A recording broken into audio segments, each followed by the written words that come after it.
Hello, good morning. আমি মুম্বাই থেকে সাথী। আজকে অনেক সকালে উঠেছি। তারপরে উঠে মাথায় একটু হেনা করেছি। হেনাটা ঠিকঠাক হয়নি, মেবি কোনো ডিসপুট ছিল। প্যাকেট আমি অ্যামাজন থেকেই আনিয়েছি, বাট কোনো ডিসপুটের কারণে ওই প্যাকেটটাই বাজে বেরিয়েছে। এর আগে দুটো প্যাকেটও আমি ইউজ করেছি, তাতে এই অবস্থা হয়েছে। তো ঠিক আছে, এবার আরও দুটো প্যাকেট আছে, ওটাতে দেখি ইউজ করে কি হয়। তো বোঝা যাবে যে ওর মধ্যে একটা প্যাকেট খারাপ, সেটা আমাকে দিয়েছে ওরা, কিছু করার নেই এখন। তো পরে আবার করতে হবে।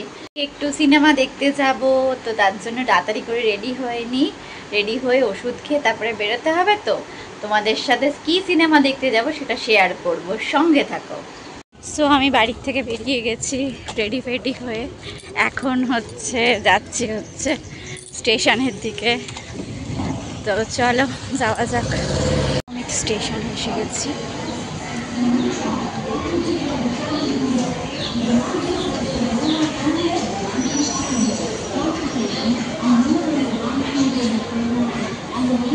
আমি ট্রেন থেকে নেমে গেছি। এবার গুলটু কাছ থেকে আসছে, ওর সাথে একবারে স্টেশনেই মিট করব। তেরে নামকে কেউ বিট করতে পারবে না। দেখা যাক কি সিনেমা এখন দেখতে যাচ্ছি। আর গুলটুর সাথে দেখা হয়ে গেছে। গুলটুর সাথে দেখা হয়ে গেছে, ঘরে দেখা হয় না আমাদের।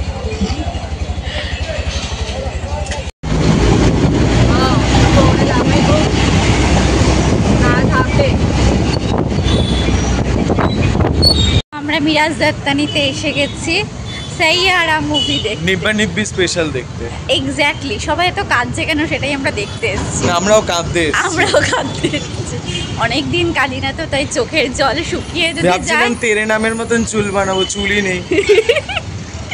না, চোখের জল শুকিয়ে গেছে কিনা সেটাই দেখতে এসেছি। এটা দেখে বুঝতে পারবো চোখের জল কতটা শুকিয়েছে। তোর এমনিও শুকিয়ে গেছে, নেই মনে হয়। হ্যাঁ, সেটা তো অবশ্যই, তা মনে হচ্ছে।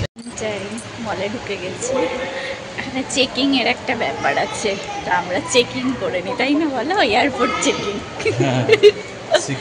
Security airport checking. এটা বন্ধ গো, লিফটেই যাব। চলো, আজকেও বইয়ের মেলা আছে, এখানে বই মেলা চলছে, ছোট্ট একটা স্টল টাইপের দিয়ে। ঠিক আছে, লিফটে উঠে গেছি। এবার লিফট থেকে আমরা উপরে উঠবো আস্তে আস্তে। মলটাকে দেখে মনে হচ্ছে খেতে পারিনি অনেক বছর।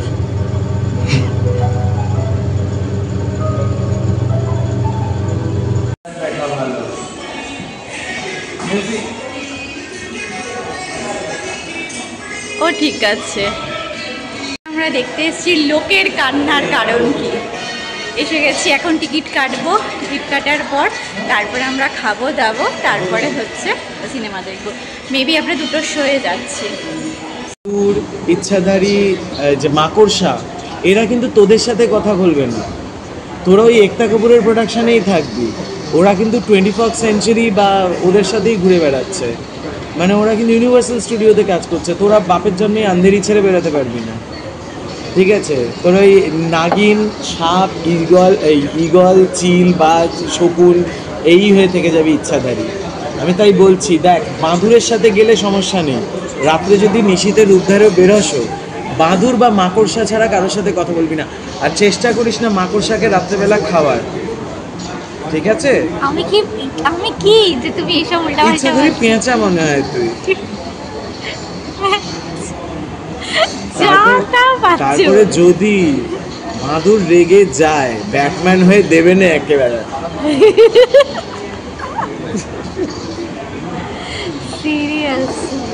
ব্যাস, আর বলবো না। এটা যেটা এখানে আসে, যেটা খাই, এটা আছে এগ ফ্রাইড রাইস, এটা চিলি চিকেন এসে গেছে, তার সাথে এই লিমকা কোল্ড ড্রিঙ্কসটা দিয়েছে। আবার এই চাটনিটাও দেয় এটা। তো এটা আমরা খাই না, দেখি খেতে কেমন লাগে।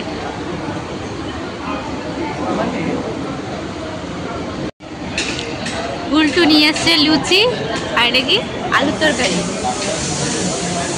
কালকে খেতে পারিনি বলে আজকে লুচি আর আলুর তরকারি খাচ্ছে। আর এদিকে চিকেন তুলে তুলে নিয়ে খাচ্ছে। এটা কি টাইপের খাওয়া?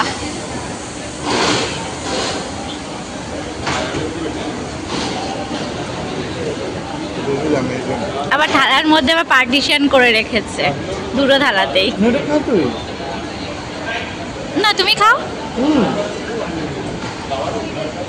আমরা এসে গেছি হলে, এবার খাওয়া দাওয়া কমপ্লিট, অনেক কিছু খেয়ে নিয়েছি বলো।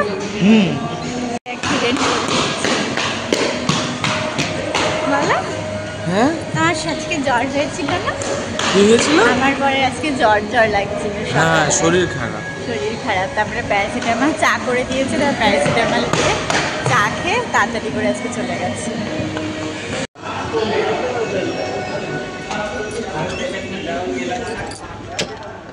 তো আমরা এখন হলের দিকে যাচ্ছি।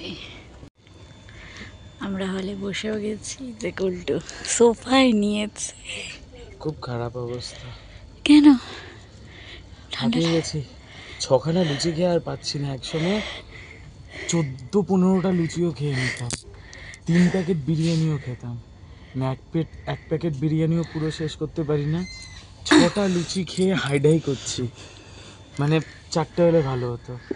তোরা 4টে এর জন্যই বলেছিল, জানে আমাদের দেখেই বুঝতে পেরেছিল এইগুলো বুড়ো হয়ে গেছে, এগুলোকে 4টের বেশি খাওয়ালে এগুলো হজম হবে না। আর কটা রুটি অর্ডার দিয়েছিল? 14টা লুচি অর্ডার দিয়েছিল। না, আমি 10টা লুচি অর্ডার দিয়েছিলাম। ওদের দোকানে খাই তো, আমি আর কৌশিক এসেছিলাম ওই নিরামিষ খেতে।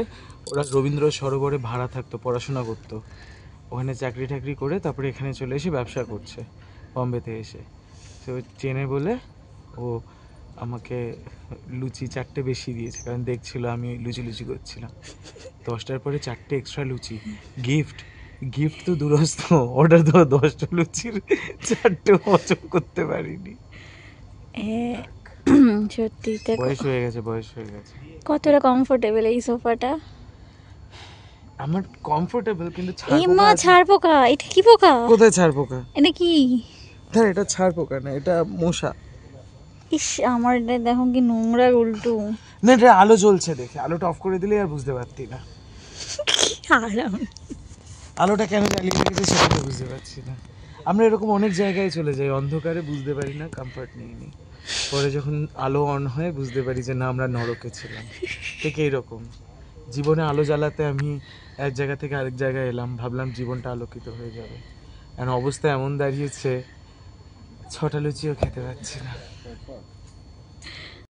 কফি নিয়ে এসেছে। এটা কি কফি? Black coffee. মিউজিক पड़ गई तुम गंजों के लिए। তো আমাদের মুভি দেখা কমপ্লিট, এখন আমরা বেরিয়ে গেছি হল থেকে, এখন বাড়ির দিকে যাচ্ছি।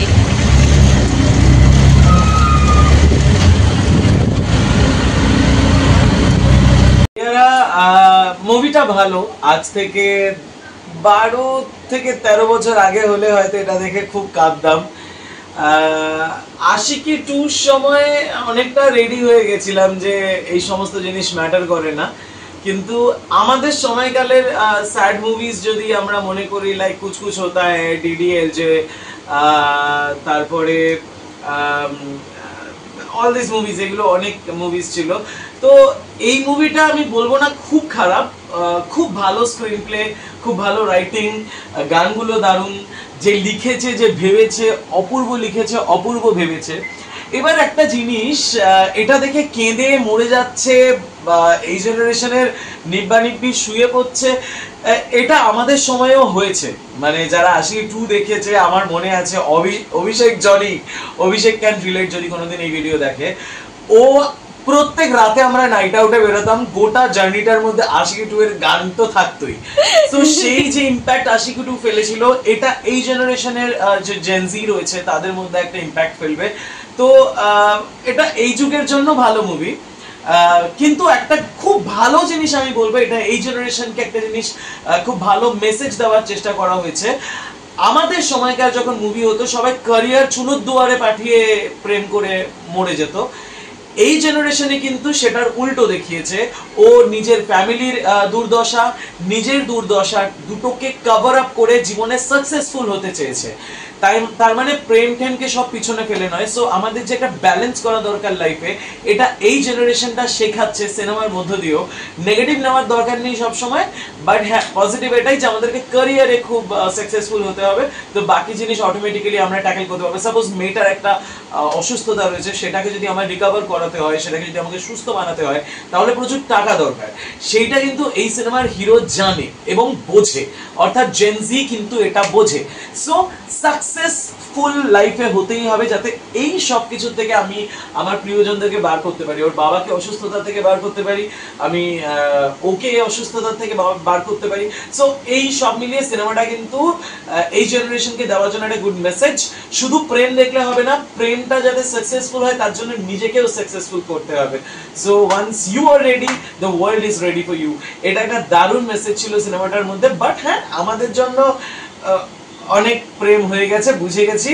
ওই গার্লফ্রেন্ড চলে যাচ্ছে বা গার্লফ্রেন্ডের কোনো অসুস্থতা হয়েছে, সে আর নেই, আমি একেবারে এরকম রাইট টার্ন নিলাম আর একটা ঝাঁকা স্টেজে উঠে গেলাম। এত তাড়াতাড়ি সাকসেস তো আসে না, যেটা লাইফ ইন মেট্রো ইন দিনোতে দেখিয়েছে।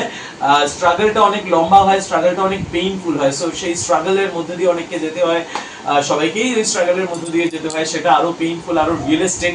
আমার মনে হয় এই সিনেমা থেকে একটা স্টোরি নিয়ে ওর জার্নিটা কতটা কঠিন হতে পারে সেটা মেট্রো ইন্দিনো থেকে পিক আপ করলে আমার মনে হয় এটা কমপ্লিট প্যাকেজ হবে ব্রেনের জন্য, সোলের জন্য, অ্যান্ড থটস অ্যান্ড ইমাজিনেশনস এর জন্য। Otherwise love you all. দারুণ মুভি। তখন আমার বরের যেটা সাইয়ারা দেখে ওর কি বক্তব্য সেটা শুনলে বা ওর কেমন লেগেছে সেটা শুনলে, এবার আমি বলছি যে আমার ভালোই লেগেছে, খারাপ লাগেনি।